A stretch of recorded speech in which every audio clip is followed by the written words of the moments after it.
Boa noite, irmãos e irmãs, a graça e a paz da parte do nosso Senhor Jesus. Nesta noite estaremos trazendo uma palavra baseada no livro de Gênesis, capítulo 16. E com esse texto eu pretendo pensar sobre o que fazer quando nós nos sentimos perdidos na estrada da nossa vida. Então, Gênesis capítulo 16, que retrata o nascimento de Ismael. Na minha versão, está assim: Ora, Sarai, mulher de Abrão, não lhe dera nenhum filho. Como tinha uma serva egípcia chamada Hagar, disse a Abrão: Já que o Senhor me impediu de ter filhos, possuo a minha serva. Talvez eu possa formar família por meio dela. Abrão atendeu à proposta de Sarai. Quando isso aconteceu, já fazia 10 anos que Abrão, seu marido, vivia em Canaã. Foi nessa ocasião que Sarai, sua mulher, lhe entregou sua serva egípcia Hagar. Ele possuiu Hagar e ela engravidou. Quando se viu grávida, começou a olhar com desprezo para sua senhora. Então Sarai disse a Abrão: Caia sobre você a afronta que venho sofrendo. Coloquei minha serva em seus braços e agora que ela sabe que engravidou, despreza-me. Que o Senhor seja o juiz entre mim e você. Respondeu Abraão a Sarai: Sua serva está em suas mãos, faça com ela o que achar melhor. Então Sarai tanto maltratou Hagar que esta acabou fugindo. O anjo do Senhor encontrou Hagar perto de uma fonte no deserto, no caminho de Sur, e perguntou-lhe: Hagar, serva de Sarai, de onde você vem? Para onde vai? Respondeu ela: Estou fugindo de Sarai, a minha senhora. Disse-lhe então o anjo do Senhor: Volte à sua senhora e sujeite-se a ela. Disse mais o anjo: Multiplicarei tantos os seus descendentes que ninguém os poderá contar. Disse-lhe ainda o anjo do Senhor: Você está grávida e terá um filho, e lhe dará o nome de Ismael, porque o Senhor a ouviu em seu sofrimento. Ele será como jumento selvagem, sua mão será contra todos e a mão de todos contra ele, e ele viverá em hostilidade contra todos os seus irmãos. Este foi o nome que ela deu ao Senhor que lhe havia falado: Tu és o Deus que me vê. Pois dissera: Teria eu visto aquele que me vê? Por isso o poço que fica entre Cádiz e Bered foi chamado Beer-Lahai-Roi. Hagar teve um filho de Abrão, e este lhe deu o nome de Ismael. Abrão estava com 86 anos de idade quando Hagar lhe deu Ismael. Pois bem, meu irmão, minha irmã, você que está também nos assistindo, talvez você conheça muito bem a história de Ismael, o pai dos árabes, né? Ismael, portanto, ele nasceu deste relacionamento entre Abrão e sua escrava egípcia Hagar. Porque Deus havia prometido a Abrão e Sara, naquela época ainda Sarai, um filho para a sua posteridade, para a sua descendência. A descendência de Abrão, segundo Gênesis capítulo 12, haveria de abençoar todas as nações do mundo. Mas ele precisava ser pai. Ele já era idoso e sua esposa também era idosa, então, e ela era estéril, então havia uma série de complicações, mas Deus havia prometido àquele casal que eles haveriam de ser pais, e Abraão, o pai da fé, confiou e creu. Só que estava demorando. E Sara não teve paciência. E ela disse: Olha, o Senhor não vai dar filhos para a gente. Então você faz o seguinte: pega minha escrava, a Hagar, tenha relações com ela, ela vai ficar grávida e o filho que ela gerar será o nosso filho. Esse foi o raciocínio de Sara, né, querendo dar uma mãozinha para Deus. Abraão aceitou, a menina ficou grávida, só que a menina, ela, Agar, ela começou a desprezar, né? Começou a desprezar a sua senhora, né? Porque naquela época, a mulher ela tinha como missão sagrada ser mãe. Uma mulher que não gerasse filhos não teria cumprido esse papel, seria uma mulher desprezada. Então, aquela jovem, né, a egípcia, Hagar, começou a desprezar Sara, porque Sara não gerava filhos. E a situação ficou tão ruim que Sara começou então a oprimir aquela escrava. Hagar ficou tão mal naquela situação que ela resolveu fugir. E ela fugiu e foi para o deserto. Ela foi sem nenhum planejamento, sem nenhum preparo, ela simplesmente grávida, ela fugiu da presença de sua senhora. E lá estava Hagar perambulando pelo deserto.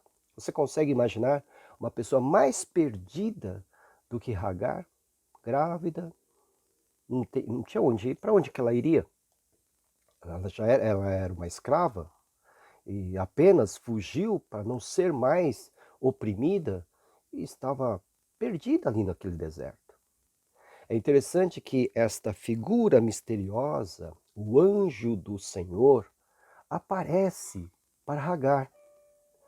E é um encontro que pode nos fazer refletir a respeito do que nós podemos fazer quando nós nos sentimos perdidos na estrada da nossa vida, assim como essa escrava Hagar.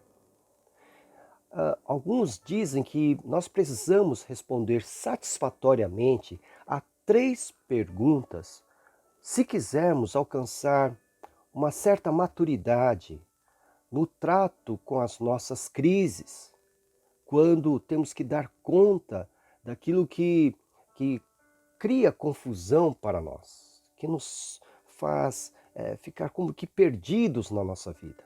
Há 3 perguntas que nós precisamos responder satisfatoriamente, segundo alguns estudiosos. A primeira pergunta é: quem sou eu? Essa é a primeira pergunta que eu devo me fazer quando eu me sinto perdido, né, na estrada da minha vida, em algum momento da minha vida. Quem sou eu?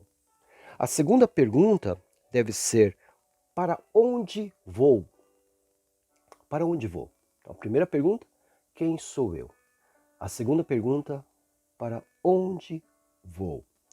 E a terceira pergunta, que deve receber uma resposta apropriada, para que eu possa dar conta da minha situação de confusão, de crise, é: que caminho devo tomar? Que caminho devo tomar?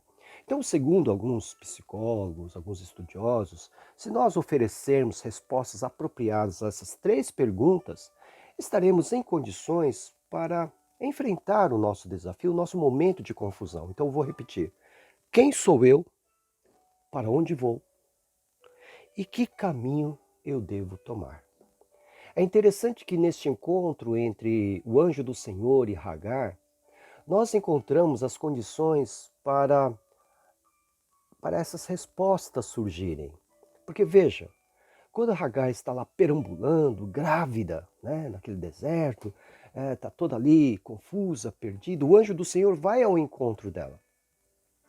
Ele vai ao encontro dela, tanto é que ela reconhece que Deus foi ao encontro dela, porque ela diz, lá no versículo 13, este foi o nome que ela deu ao Senhor que lhe havia falado: Tu és o Deus que me vê.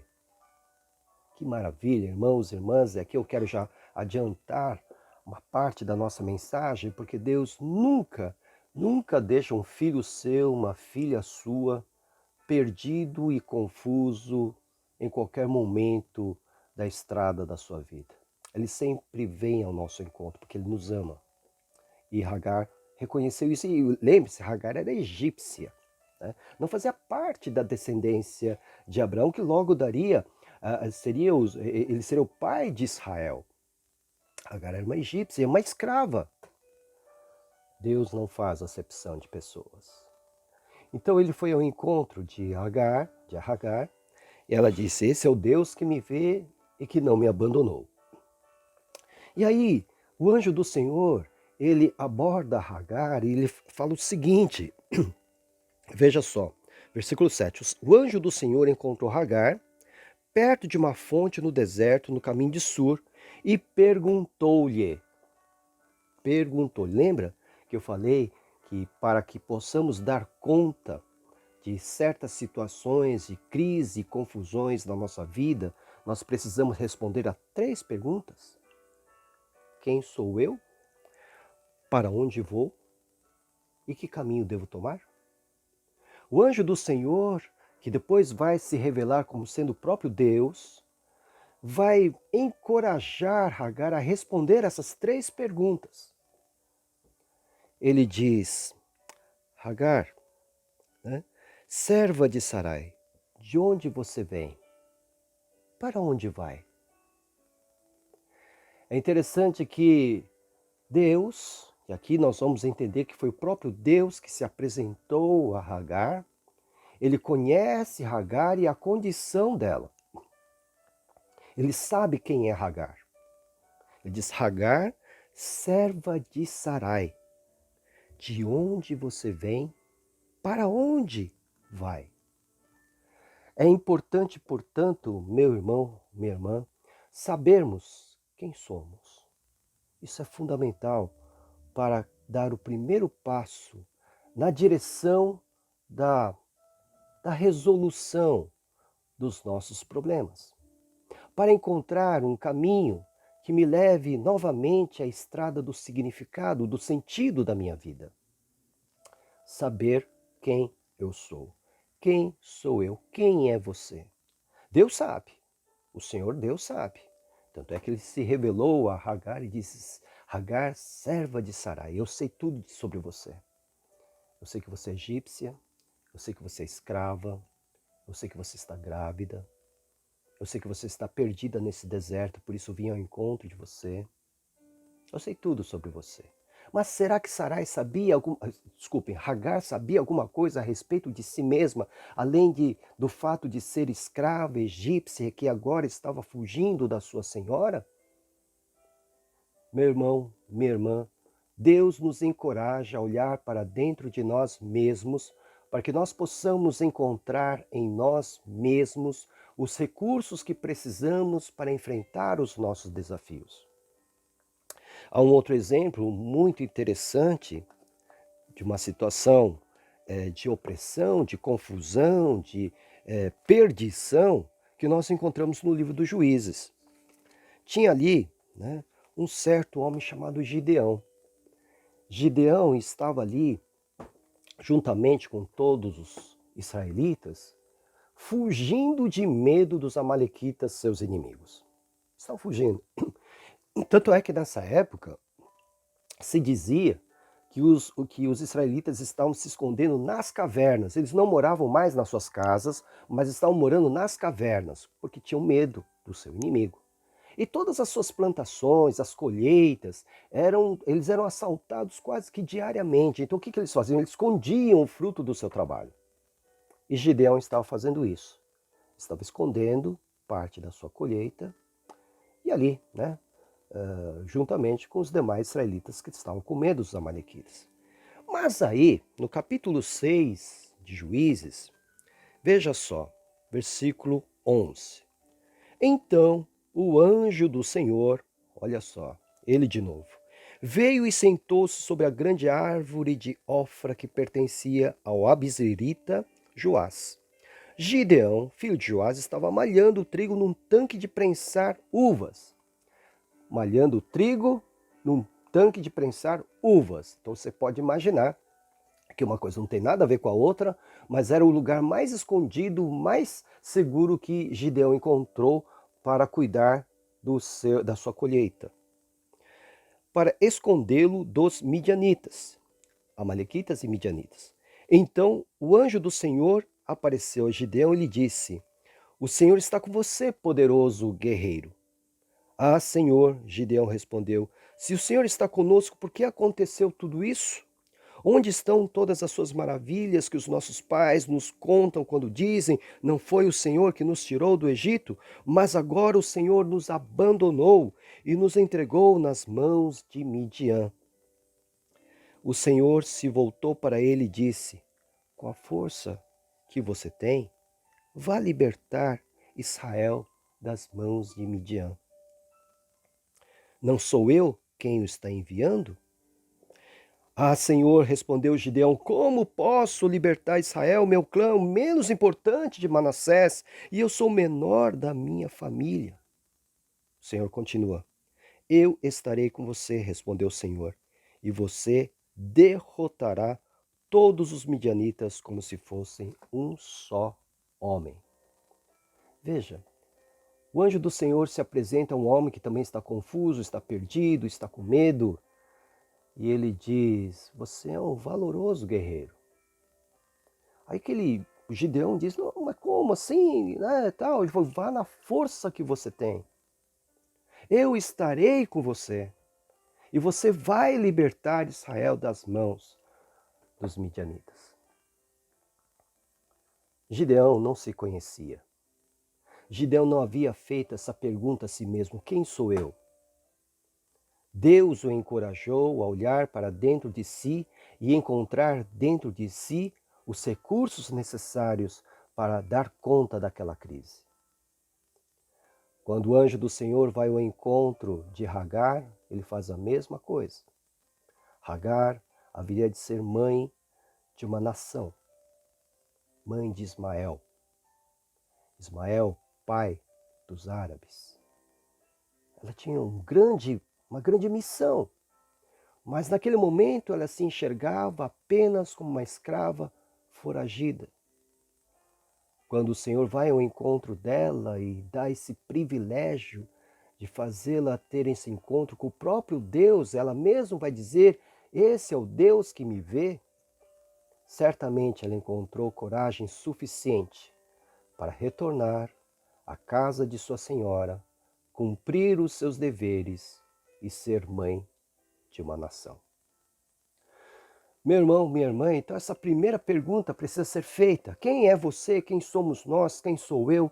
Quando estamos nos sentindo perdidos e confusos na estrada da vida.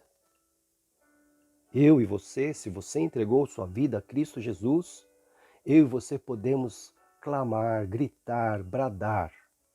Sou filho de Deus. Sou filha de Deus. O Senhor está comigo. E cantar como Paulo cantou em Romanos capítulo 8, se Deus é por nós, quem será contra nós? Isso aqui não é uma palavra de autoajuda, não. É uma palavra que deve nos levar à realidade da posição que temos diante de Deus e diante do mundo.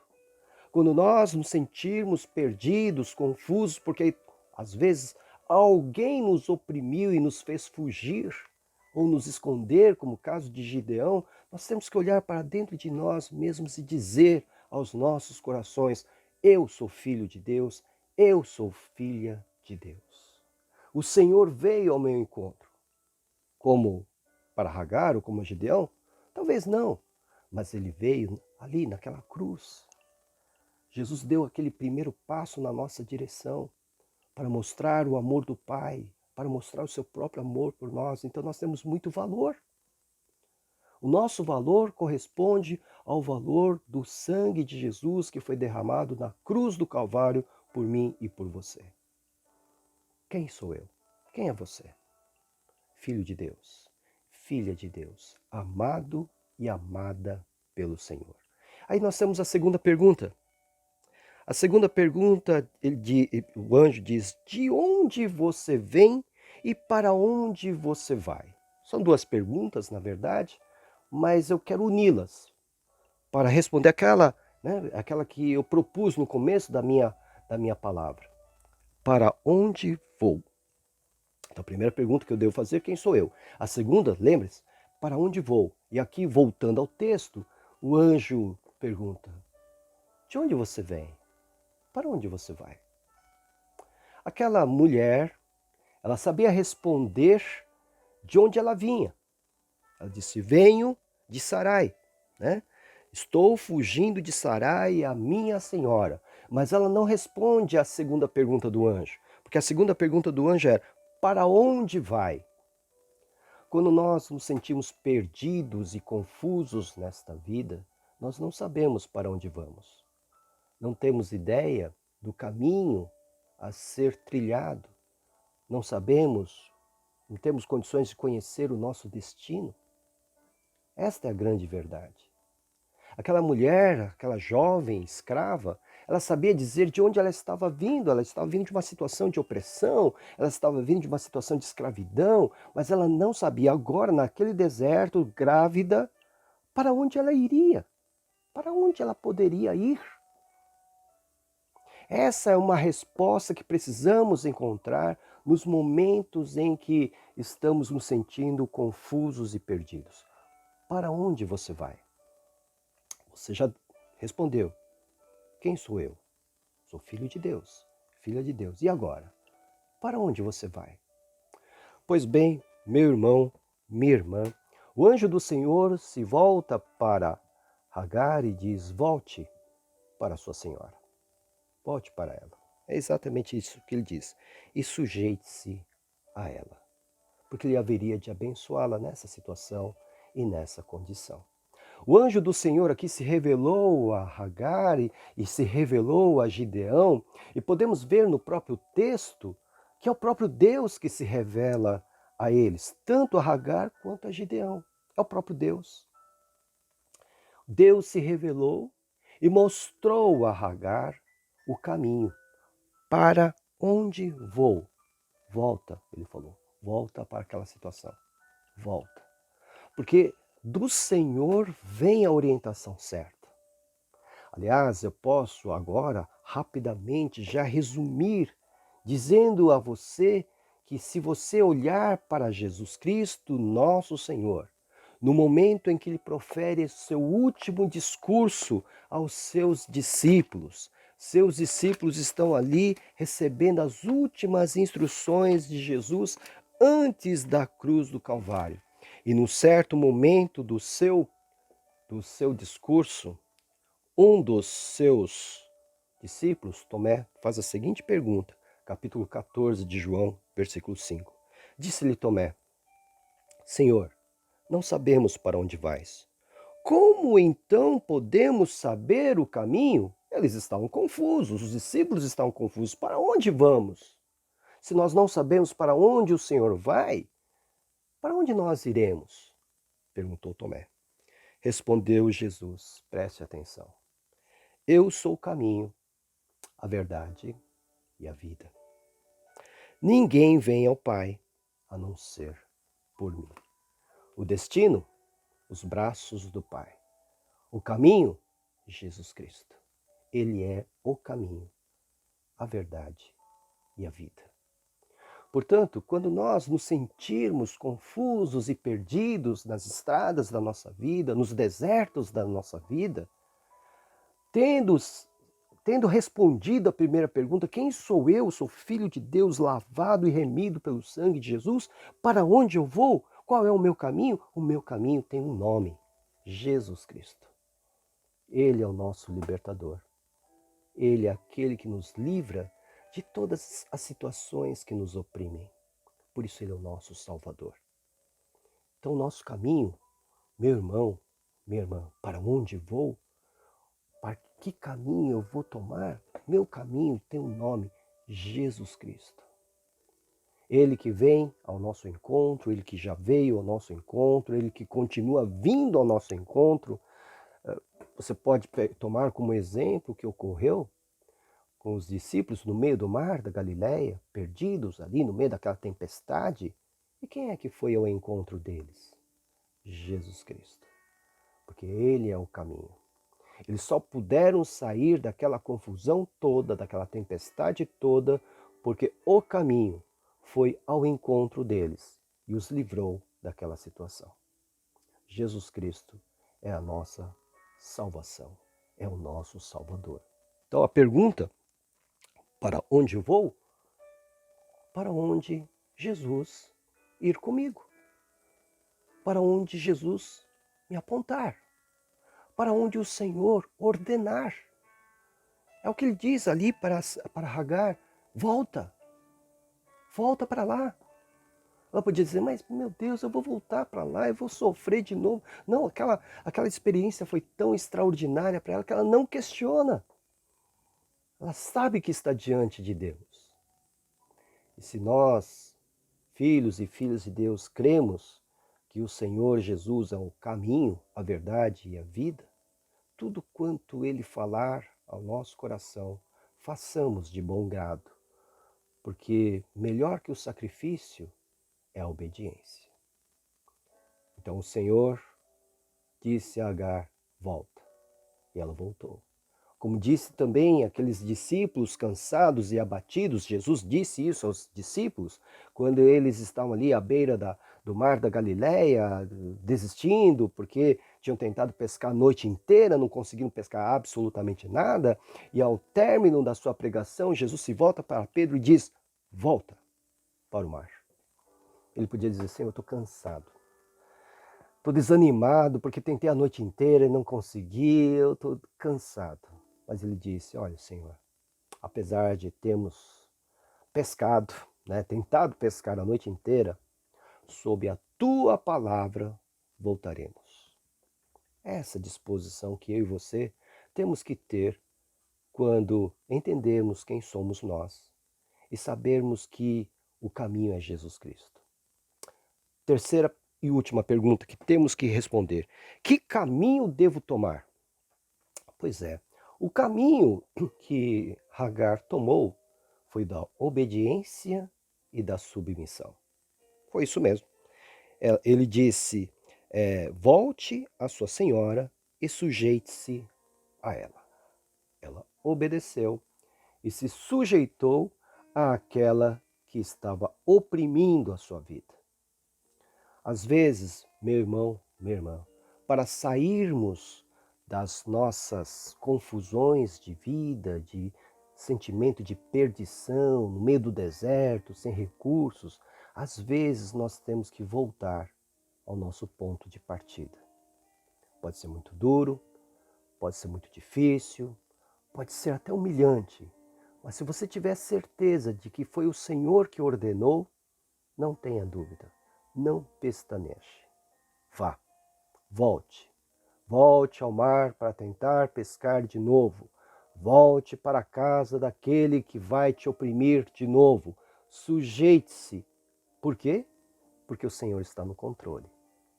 Se Deus foi ao encontro de uma escrava, será que Ele não garantiria a essa escrava que as bênçãos estariam sobre ela se ela obedecesse? Claro que sim. E ela obedeceu. E ela voltou para a casa de Sarai, se sujeitou a ela, teve o filho, ao qual deu o nome de Ismael, conforme o anjo havia ordenado. E Ismael foi um grande líder, o pai dos árabes. Sabe, meu irmão, minha irmã, às vezes, para darmos grandes saltos na vida, precisamos retroceder alguns passos para trás para que possamos ganhar impulso. Não é isso que fazemos na vida? Se temos que pular um buraco, nós damos alguns passos para trás para ganhar força, impulso, velocidade para poder pular o buraco, o obstáculo. Na vida, fazemos isso. Em alguns momentos também da nossa história, precisaremos fazer isso. Dar uns passos para trás, para que ganhando impulso e com a ajuda de Deus, como Deus ajudou Gideão, como Deus ajudou Hagar e tantos outros, possamos saltar e pular e vencer muralhas. Pense nisso, meu irmão, minha irmã. A história de Hagar e o encontro do anjo do Senhor com o anjo do Senhor tem muito a nos ensinar, principalmente a responder essas 3 perguntas tão essenciais quando nós nos encontrarmos perdidos. Quem sou eu? Para onde vou? E que caminho devo tomar? Em resumo, o caminho é um só, Jesus Cristo. E que Ele possa abençoar o seu coração e que o Espírito de Deus complete no seu coração aquilo que eu não pude explanar. Que Deus abençoe a todos e tenha uma boa semana em nome de Jesus, o nosso caminho, a nossa verdade e a nossa vida. Amém.